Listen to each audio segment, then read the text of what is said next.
Nouvel épisode d'Inside. Ce n'est pas que pour toi et ce n'est pas juste pour embellir la chaîne YouTube. Non, c'est pour les autres. Alors va sur YouTube, tu tapes Inside Pascal, tu prends le lien et tu le partages à un maximum de personnes et également sur les réseaux sociaux. Au travers d'Inside, je suis sûr que Dieu va toucher des cœurs et changer des vies. Ciao!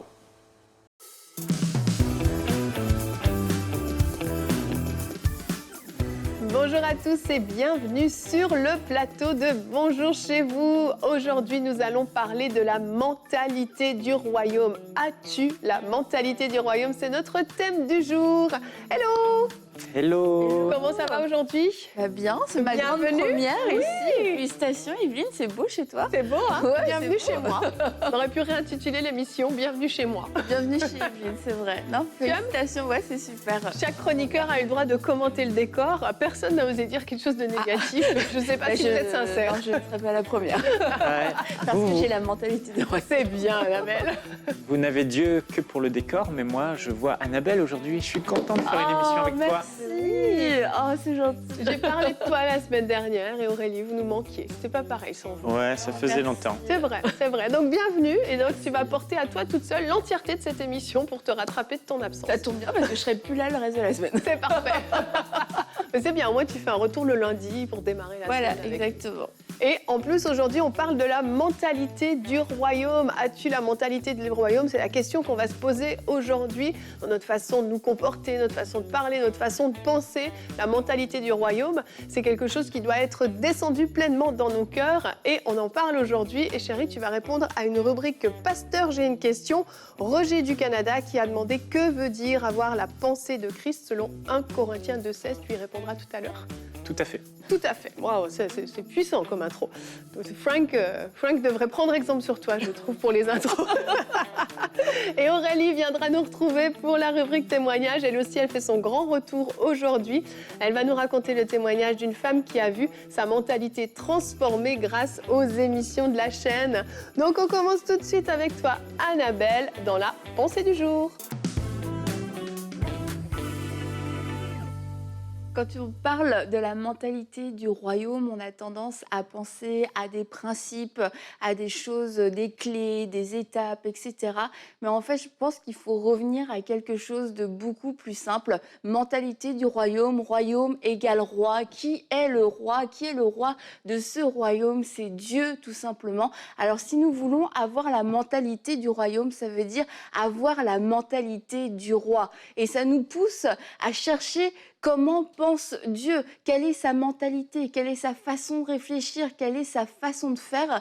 Parce que quand on part des principes, qu'on part des étapes ou des clés à suivre, en fait, on prend un petit peu la mentalité du royaume à l'envers. Donc, retournons directement au roi. Et un des passages qui, je trouve, caractérise Dieu, en partie, il y en a tellement. C'est pour ça que je vous dis, il faut retourner soi-même, chercher comment Dieu pense et découvrir Dieu à travers la Bible. Mais un des passages qui nous montre le cœur de Dieu et sa façon de penser, sa façon de faire et la façon aussi donc la manière avec laquelle il va régner dans son royaume va être dans le psaume 103 au verset 8. Psaume 103, l'Éternel fait grâce. Il est rempli de compassion. Il est lent à la colère et riche en bonté. Il ne conteste pas sans fin. Il ne garde pas éternellement sa colère. Il ne nous traite pas conformément à nos péchés.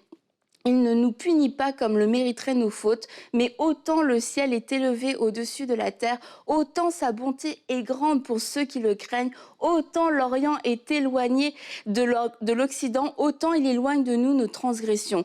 Comme un père a compassion de ses enfants, l'Éternel a compassion de ceux qui le craignent, car il sait de quoi nous sommes faits et il se souvient que nous sommes poussière. Et nous découvrons le cœur de Dieu. Ça veut dire que si Dieu est compassion, si Dieu est lent à la colère, si Dieu pardonne, son royaume est à son image. Et la mentalité du royaume va devoir contenir toutes ces choses, du pardon, de la patience, de la miséricorde.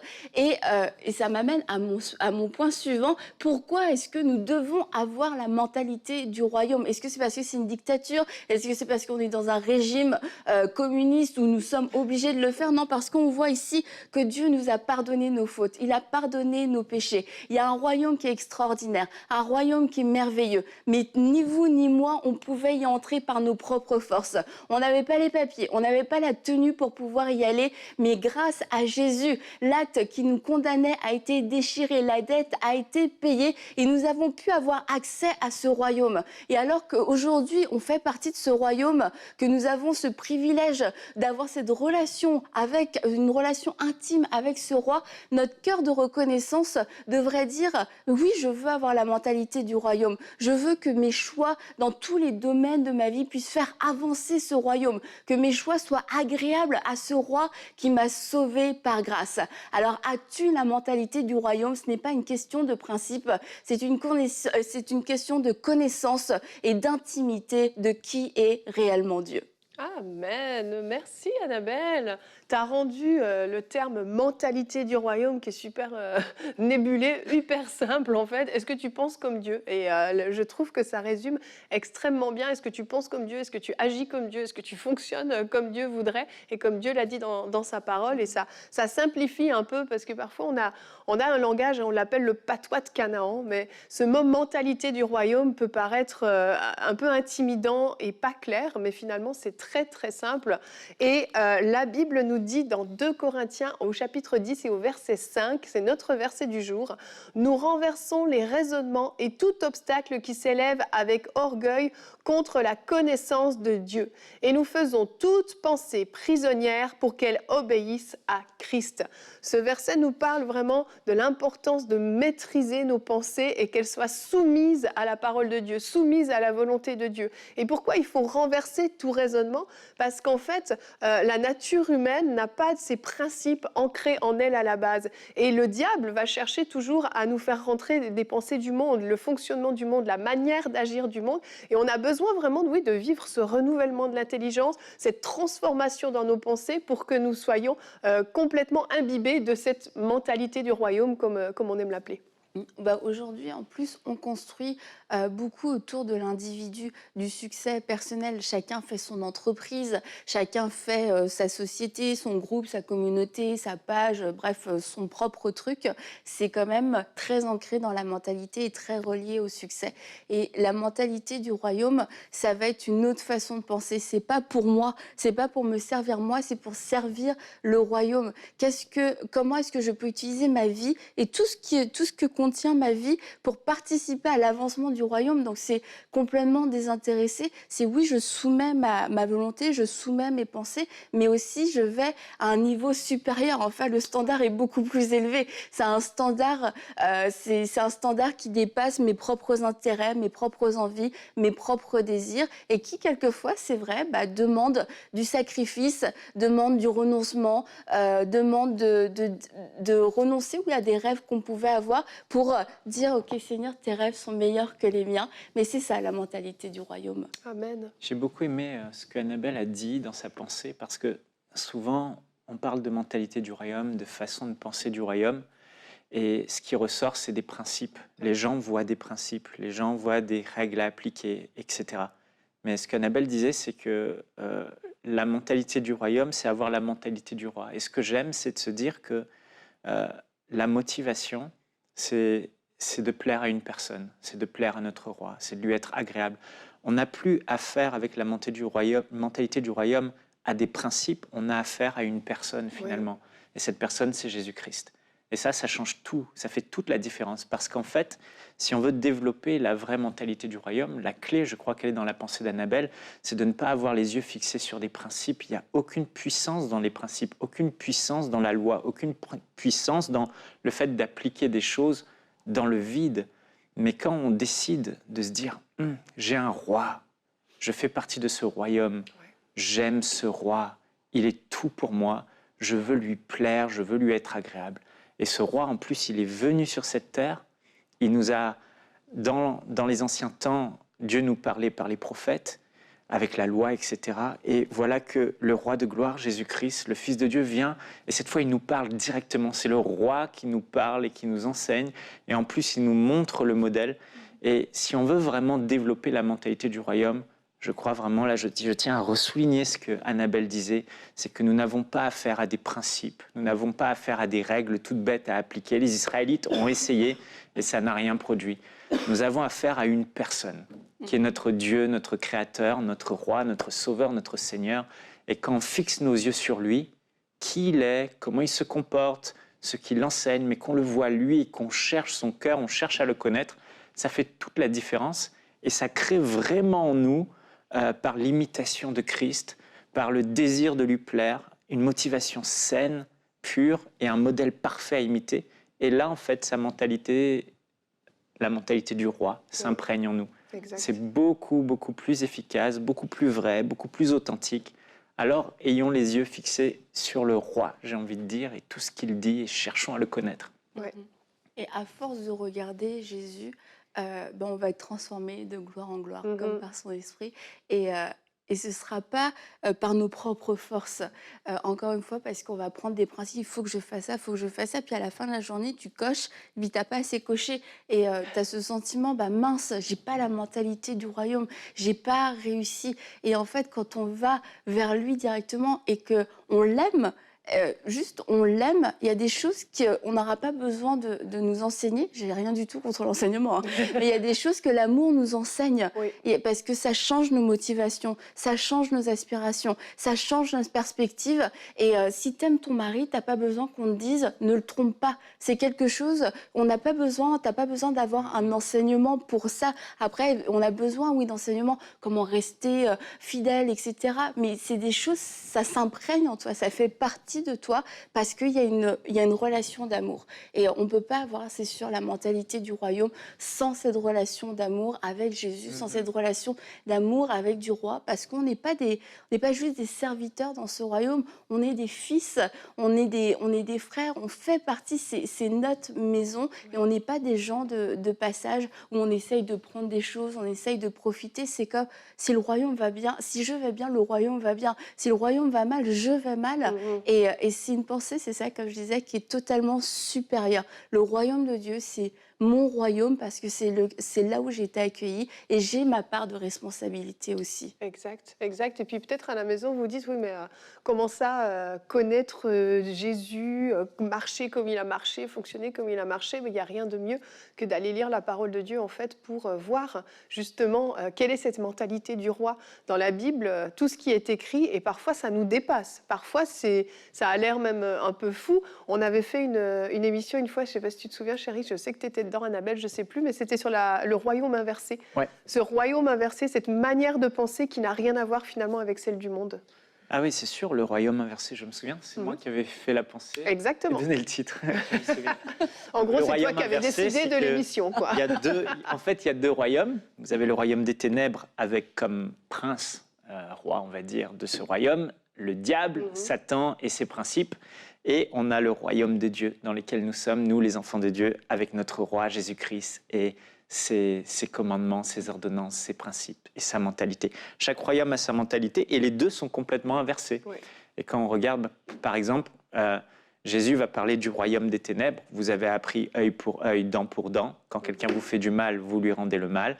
Et lui, il va dire, dans mon royaume, ça ne se passe pas comme ça. Oui. Moi, je vous dis, aimez vos ennemis, faites du bien à ceux qui vous maudissent, bénissez ceux qui vous maltraitent, etc. etc. Donc, en fait, Jésus nous a appelés à répondre au mal par le bien, à aimer même nos ennemis, alors que l'autre royaume, c'est l'inverse.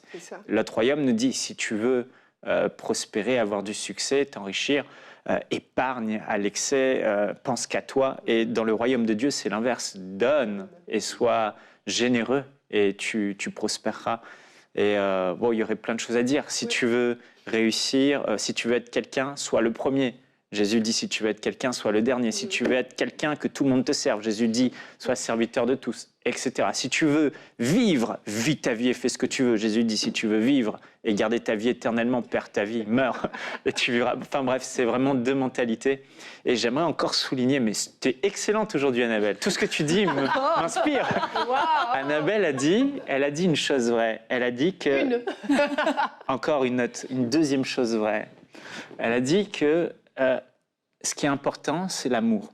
Ouais. Et je ne crois pas qu'on peut développer la mentalité du royaume si on n'aime pas le roi. Et tout va découler de l'amour. Et si on n'aime pas, comme le roi aime aussi. Ouais. Mais aimer le roi fera que Jésus a dit, si vous m'aimez, alors vous garderez mes commandements. Ouais. Et c'est même écrit, si vous m'aimez, littéralement, je crois que c'est écrit, donc vous garderez. Ce sera la conséquence de. Ouais. C'est ça dans le texte original. Donc en fait, si on aime Jésus et qu'on fixe nos regards sur lui et on apprend non pas à aimer les principes et tout ça, mais aimer sa personne, le reste va découler. L'obéissance à ses commandements va découler en nous d'une manière totalement naturelle. J'ai un frère que je connais qui s'appelle... Bon, je ne dirais pas son nom. Oui, j'allais dire, c'est risqué. Il a vécu des troubles d'identité très profonds. Il était au plus bas du plus bas.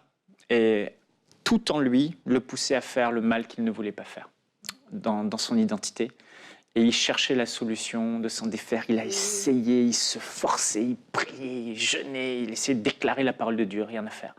Et puis à un moment donné, le Saint-Esprit lui a parlé et lui a dit « Concentre-toi sur Jésus, aime Jésus. Et quand tu lis la Bible, cherche Jésus. » Et c'est ce qu'il a fait. Il a oublié les efforts, il s'est juste concentré sur une relation d'amour avec la personne de Jésus-Christ. Et en quelques semaines, il a été totalement et surnaturellement libéré de toutes ces addictions qu'il avait et tout ce qui l'empêchait d'obéir au commandement du royaume de Dieu. Et en fait, il a ensuite rencontré 200 personnes qui avaient les mêmes problèmes que lui, des gros problèmes sérieux dans lesquels ils voulaient s'en sortir, ils n'arrivaient pas. Et les 200, il leur a donné la même technique. Concentre-toi sur Jésus, aime Jésus. Et les 200 ont été libérés en quelques semaines. Oui.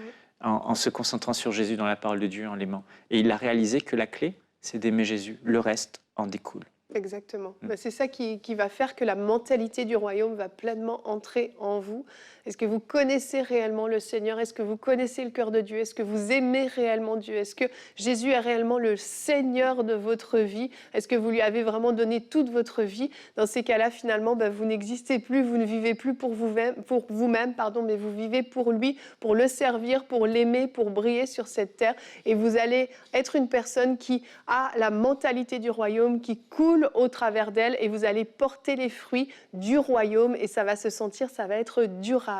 Et on reste avec toi, chérie. On va maintenant répondre à la question de notre ami Roger du Canada qui a demandé « Que veut dire avoir la pensée de Christ selon 1 Corinthiens 2 au verset 16 ?»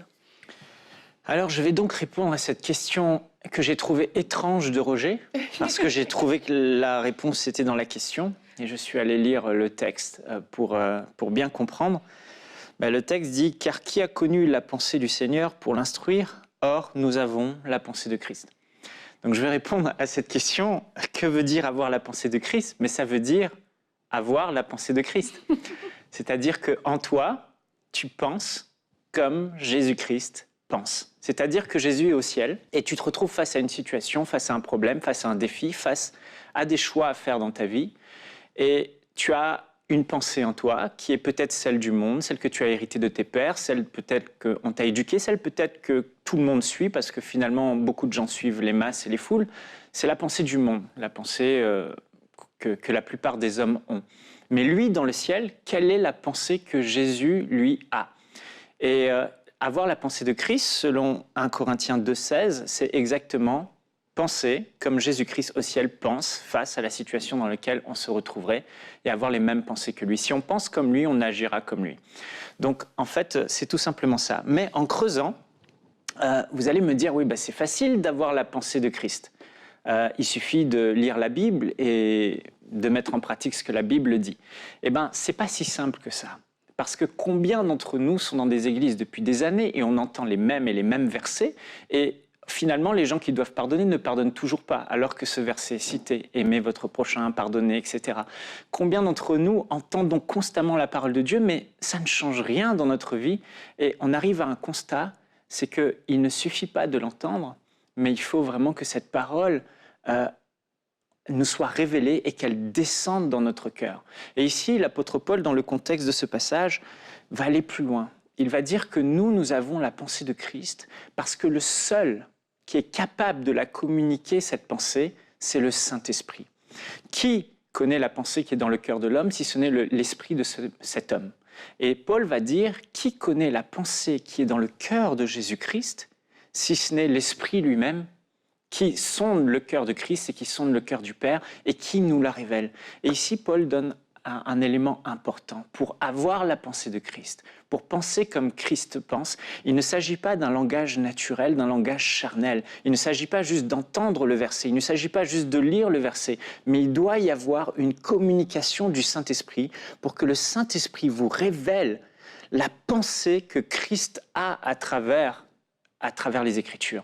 Et quand le Saint-Esprit vous parle par un langage spirituel qui n'est pas un langage naturel, ce n'est plus des hommes qui vous ont donné cette pensée, ce n'est plus un raisonnement selon la pensée humaine, mais c'est une révélation qui vient du Saint-Esprit. Et quand Dieu vous parle, vous n'oubliez pas. Quand Dieu vous parle, vous le mettez en pratique. Quand Dieu vous parle, ça vous change. Et ici, avoir la pensée de Christ selon 1 Corinthiens 2,16, c'est finalement avoir cette communication que l'Esprit Saint va vous donner de ce que Christ pense vraiment de votre situation, et il va souvent nous parler à travers la parole de Dieu. Et j'ai un exemple bien précis à nous donner, c'est l'exemple de Pierre. L'apôtre Pierre se retrouve en face de Jésus, et puis Jésus va interroger ses disciples et il va dire « Qui dites-vous que je suis ? Que dit-on que je suis ?» Et puis les disciples vont dire, certains disent que tu es Élie, d'autres disent que tu es le prophète Jérémie, d'autres disent que tu es un autre prophète. Mais vous, que dites-vous que je suis? Et là, Pierre va dire, tu es le Christ, le Fils du Dieu vivant. Et là, Jésus va se retourner vers Pierre et va lui dire, Pierre, ce n'est ni la chair et le sang qui t'ont révélé ces choses, ni la chair et le sang. Ça veut dire quoi? Ça veut dire que c'est l'Esprit de Dieu qui t'a révélé qui je suis réellement. Amen. Ce n'est ni la chair et le sang, mais c'est mon Père qui est dans le ciel. Donc l'Esprit y allait prendre la pensée du Père et la révéler à Pierre dans son cœur. Et là, Jésus souligne un bon point pour Pierre. C'est bien, Pierre. Ce n'est pas un raisonnement humain que tu as eu, c'est tu as entendu la voix de l'Esprit. Tu as entendu mes paroles que j'ai dites et l'Esprit t'a révélé la pensée derrière ces paroles que moi j'ai dites. Assez fou. Et là, Jésus souligne, quelques minutes à pied après, Pierre, là, boum, élevé au plus haut, ouais, j'ai entendu la voix du Saint-Esprit. Pierre se retrouve à faire une dégringolade monumentale parce que Jésus continue à donner la parole de Dieu. Donc, imaginez-vous, on entend un prédicateur dire, là, Jésus lui-même, la parole de Dieu faite chair parle. Donc là, il n'y a pas plus de proximité qu'avec le texte biblique que Pierre l'était. Et puis là, Jésus va dire à ses disciples, donc, je vais aller à Jérusalem, il leur ouvre leur cœur, je vais souffrir de la part des anciens, des sacrificateurs, ils vont me faire mourir, mais rassurez-vous, le 3e jour, je ressusciterai. Et là, Pierre se lève, il entend la parole de Dieu, et puis il ne la comprend pas, il ne comprend pas quelle est la pensée de Christ derrière cette parole. Pourtant, il l'a entendue, mais il va essayer de comprendre cette parole avec un langage naturel, un raisonnement naturel, et là, il va complètement se planter. Il va dire, Seigneur Jésus, non! Tu ne mourras pas, entre guillemets, je vais t'empêcher. Non, non, non, ça n'arrivera pas. Et là, Jésus va dire, arrière de moi, Satan. Tes pensées m'ont en scandale parce que, Pierre, les pensées que tu as ne sont pas celles de Dieu, mais celles des hommes. Tes pensées sont celles du royaume des ténèbres. Tes pensées sont humaines, mais moi, je suis en train de te parler avec un langage spirituel. Ne comprends-tu pas ce qu'il y a dans le cœur de Dieu? Ne comprends-tu pas la pensée de Dieu derrière ça?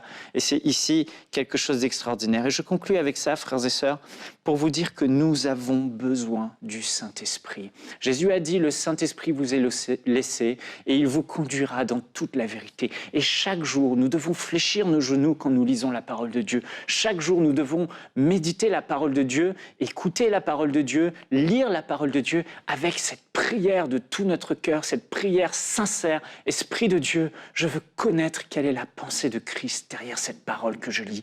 Cette parole, je ne veux pas l'analyser avec une pensée humaine, sinon je ne la comprendrai pas. Et comme Pierre, je passerai à côté du but. Mais révèle-moi, quelle est la pensée du Christ? Et s'il y a quelque chose à retenir de tout ce que je vous ai dit, c'est que vous ne pouvez pas simplement lire la parole de Dieu et vous dire « je la comprends ». Non, elle doit descendre. Et pour descendre, nous avons impérativement besoin du Saint-Esprit, le seul qui connaît la pensée du Père et qui peut vous révéler exactement la pensée du cœur du Père, qu'elle descende en vous et qu'elle transforme votre vie. Alors, priez avec ferveur et demandez chaque jour au Saint-Esprit, révèle-moi aujourd'hui dans les petites choses et dans les grandes choses, quelle est la pensée de Christ, et il vous le parlera assurément. Yes. Merci beaucoup, excellente réponse. Vous allez avoir la mentalité du royaume en vous à partir de maintenant, c'est certain, avec tout ce qui a été dit aujourd'hui. Et je fais un petit mea culpa, ce n'est pas Roger du Canada, c'est Gloria de RDC. Puisque Roger, en le disant, je me dis, la semaine dernière, on avait déjà un Roger du Canada. C'est une erreur sur mes fiches. Donc, Gloria de la RDC qui nous a envoyé cette question. Et si vous aussi, vous avez des questions, que vous appeliez Roger ou Gloria, vous pouvez nous écrire à l'adresse pasteur@emcitv.com. Chérie, tu vas nous quitter pour laisser la place à Aurélie qui nous rejoint pour la rubrique témoignages. Coucou Aurélie, comment ça va? Ça va super, Evelyne. Bonjour. Bienvenue sur ce nouveau décor. Trop beau, j'aime trop. Cool, c'est cool. Tout le monde aime, c'est validé. On le garde, c'est bon. T'as un beau témoignage aujourd'hui, aussi beau que le décor? Je pense que ça vaut la peine, mon témoignage. Je te le dirai après. Donc, c'est le témoignage de Karine qu'on parle de mentalité du royaume, mais ça concerne tous les domaines, y compris le domaine professionnel. Et là, on a l'exemple de Karine qui nous dit qu'elle est mariée et mère de 4 beaux enfants. Et elle dit que ça faisait 8 ans qu'elle était au chômage. Elle n'arrivait pas à trouver du travail. Pourtant, elle fait dans la couture. Et elle cousait des vêtements par-ci, par-là. Mais ça ne lui rapportait pas grand-chose parce que ce n'était pas fait de manière professionnelle. Elle faisait parfois certains accessoires. Ça ne fonctionnait pas. Elle avait toujours cette mentalité selon laquelle il faut que je trouve un travail. Elle ne se doutait pas qu'elle aurait pu faire autrement. Et un jour, elle a vu l'émission Paroles de femmes. Et l'émission parlait justement du changement de mentalité. Et alors qu'on a fait cette émission-là, Nadine avait évoqué le psaume 90, « Apprends-nous à bien compter nos jours ». Elle aime beaucoup ce verset-là, Nadine. Et au verset 17, il est écrit que la grâce de Dieu soit sur nous, affermit l'ouvrage de nos mains. Donc, quand elle a réalisé que Dieu affermit l'ouvrage de nos mains, mais elle a décidé comme ça d'ouvrir son propre atelier. Wow. Et il y a quelqu'un qui est passé par là qui lui a demandé « Est-ce qu'il y a un atelier de couture ici dans le coin ?» Et ça a allumé quelque chose dans sa tête. Là, elle a décidé d'ouvrir son propre atelier, là où elle avait cette mentalité selon laquelle il faut qu'un employeur vienne l'embaucher. Elle a compris qu'en tant qu'enfant de Dieu, elle a des capacités, elle a des dons que Dieu a mis à l'intérieur d'elle et qu'elle peut les exploiter. Donc, elle a décidé d'ouvrir son atelier.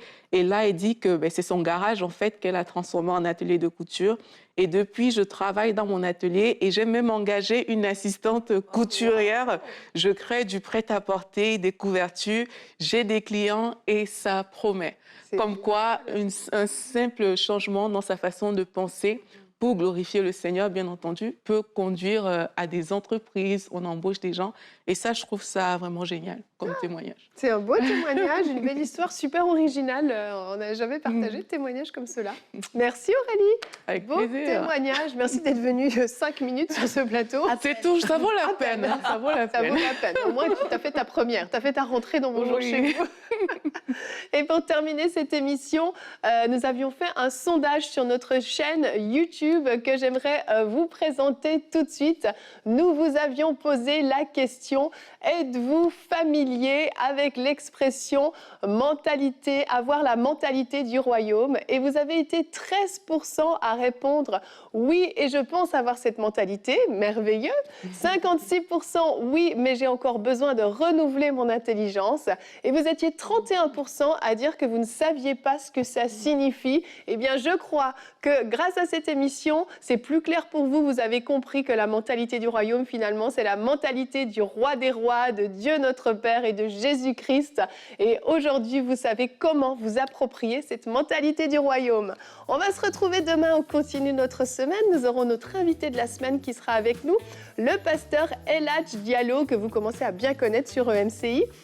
Le thème sera comment vivre des moments forts dans nos temps de consécration. Nous allons parler de ces moments où nous méditons la parole de Dieu et le pasteur El Hadj fera une rubrique conseil du coach, comment recevoir dans la prière. Une très belle émission en perspective que je vous invite à suivre dès demain. Merci de nous avoir suivis et bonjour chez vous.